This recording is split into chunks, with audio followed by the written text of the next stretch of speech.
Hi everyone, Rach here from Book Piles. Welcome to my channel. If this is your first video, welcome. I'm a Kiwi book reader and poorly worded reviewer. I call myself YouTube's worst book reviewer. It's the way it is. Hopefully it's a little bit of fun. I read primarily romance at the moment, contemporary or historical, but I also read contemporary and historical fiction, non-fiction, and I am delving a little bit into something else which you will see on my TBR. Speaking of which, if you watched my book journal video, which is probably my most viewed video ever across any channel I've ever had, thank you everyone, you will see I'm pretty sure I said I'm not going to do a TBR. I'm not going to do TBRs this year. No, not doing them. I'll just tell you what I read. It turns out I am doing a TBR, certainly this month. Because I was looking at my bookshelves last week and I'm like, what am I going to read? And then I thought, well, this is why I have TBRs, and I'm not opposed to them at all. I did mood read through December, and if I can figure it out, I will try and do a December what I read, because I read 5 or 6 romances, Christmas romances, so I could pull something together. We'll see. I should really, anyway, if I'm going to be a booktuber. But yeah, that was mood reading, and I had no videos I was making because that's the way I had set myself up through the Christmas period. But now it's like, right, we need to be snappy, we need to do the work, so I decided that I would start doing a TBR, and I need to make sure, again, in the reading journal, I've made all these little challenges for myself. I need to at least do some of them, which means I need to do a little bit of planning.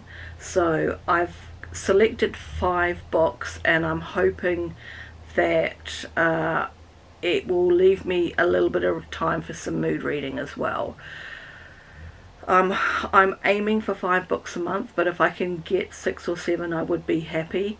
I still haven't done it yet because I haven't figured it out on my phone, setting my Goodreads goal at 60, which is what I always set it at, and then last year, because I didn't read for half a year, and I picked up in the second half of the year, I came in at 39 or 40, something along those lines, so I had changed it down to 30, so I managed to go over it. But this year I'm aiming for 60, and if I can do more, that'll be great.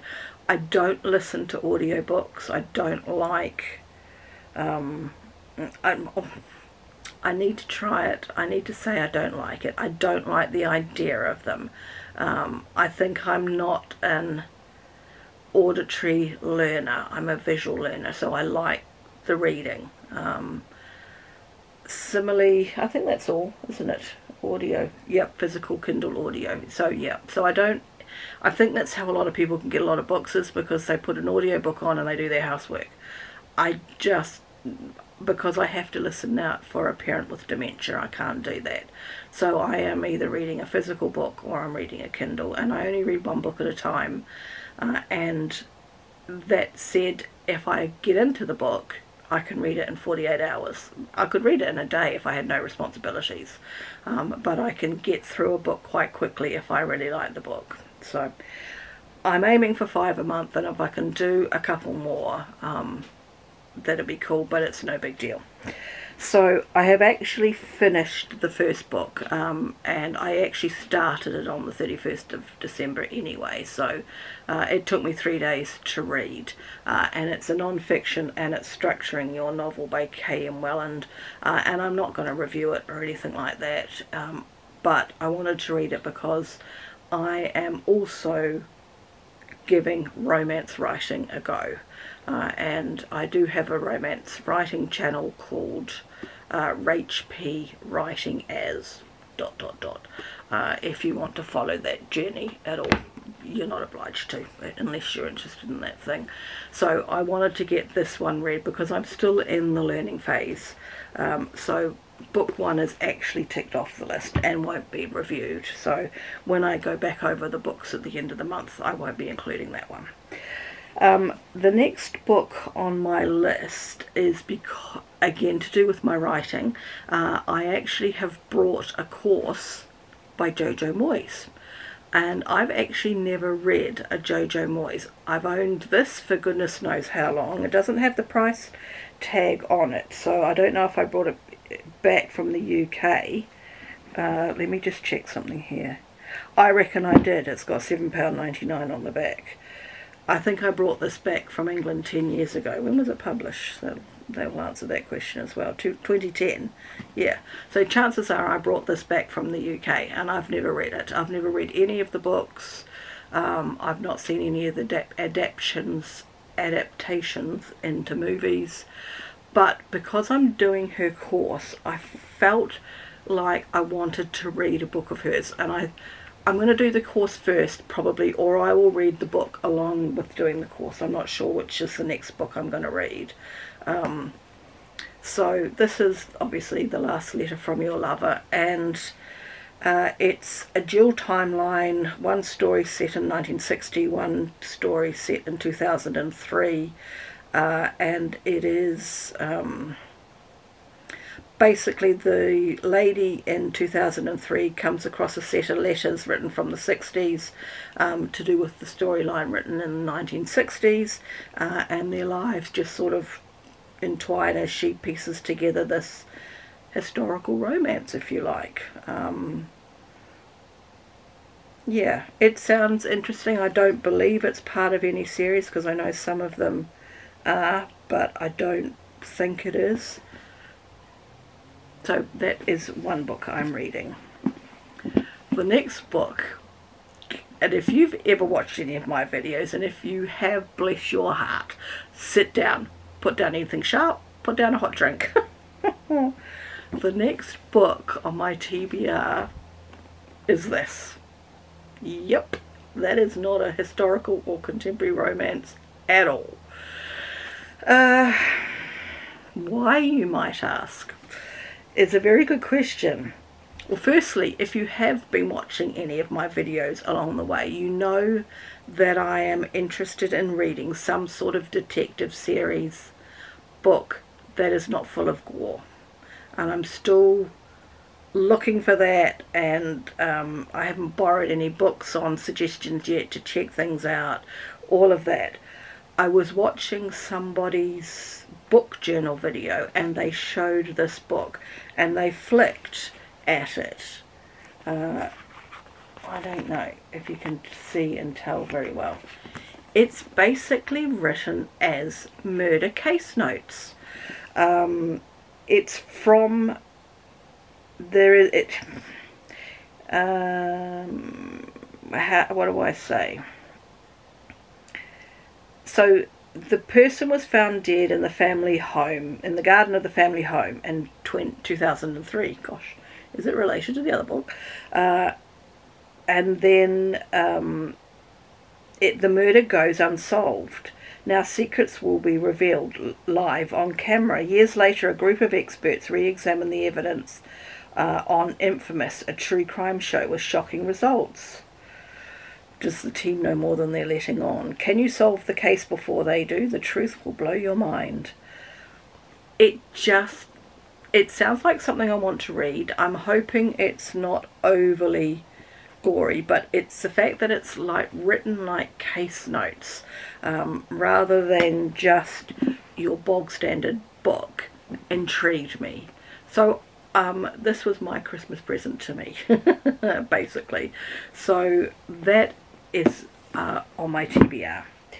My next two books are on my Kindle, and actually, ironically still, this one is not related to my writing, The Murder in the Family, but Jojo Moyes is related to my writing, and so are these two. I follow it's a podcast, but they also have a YouTube channel, and they are a group of 4 New Zealand authors, and I wanted to read some of their work. One I haven't found yet, so I'm not sure if she writes under a pen name. I haven't investigated enough. Another one writes fantasy, which is not in my wheelhouse, and I'm not yet ready to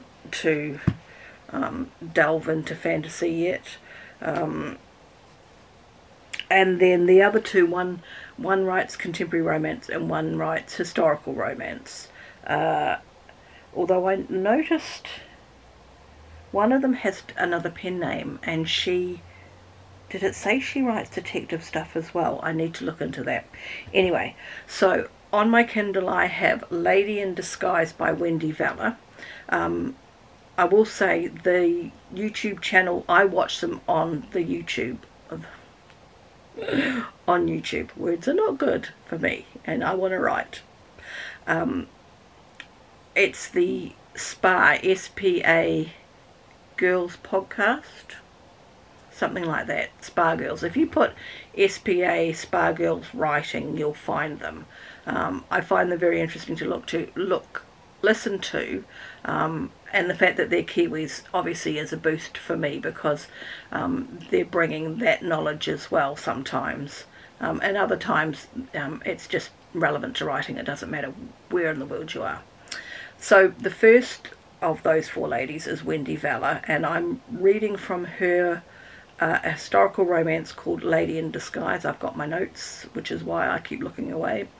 It's the first book in a series of 7, and I know why it intrigued me, and I don't think I've read the whole description, I just read the start of it. But basically our heroine's family is in peril. Maybe they're out of money. The exact details yet are lost on me.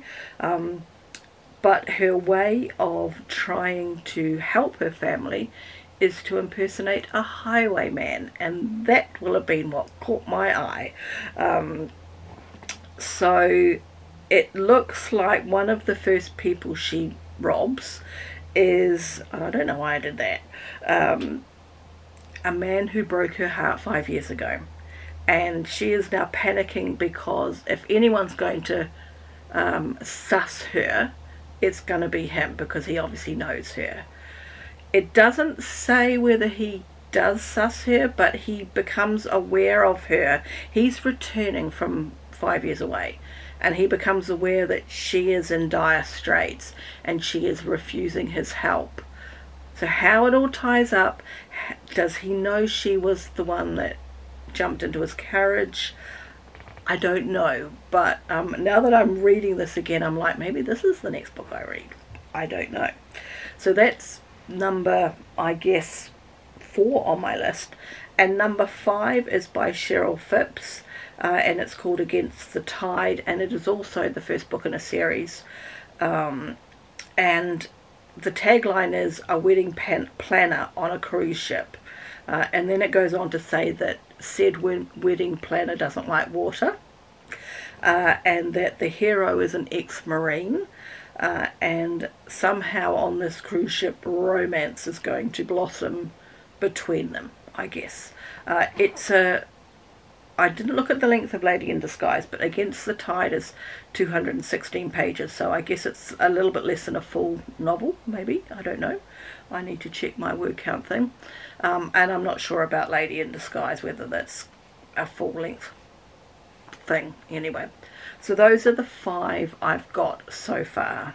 I did take advantage of Stuff Your Kindle last week, but I did not go mad like I did the first time round. I didn't have enough time to go mad, first of all, and then I just decided that there is no need to go mad. I also noticed some of them are repeats, because something caught my eye, and when I went to look, Kindle told me I already owned it. So I think that would have been from the previous Stuff Your Kindle. So I've got heaps of books on here, as well as obviously on my bookshelves, to read. So hopefully I will get through. I've got 4 more to get through, because I've already finished structuring your novel. I will get through these other books relatively quickly, and I can add a couple more to the list.